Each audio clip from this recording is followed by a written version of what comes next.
думаю, тепер буду краще засинати. Ну, я навчилась керувати свої почуття. Гарним чином. Мені дуже сподобалось заспокоюватись. Мабуть, бути відкритою, чаю попити. Unite är Rädda Barnens satsning för att nå barn som har kommit till Sverige från Ukraina med psykosocialt stöd. Vi har rekryterat ukrainare som har snabbutbildats av erfarna psykologer och psykoterapeuter för att kunna ge barnen stöd på deras eget språk.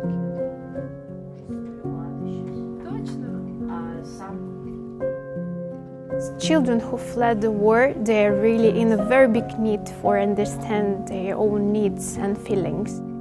Sometimes kids want to share, and they often ask me, why don't anybody ask us how we are feeling?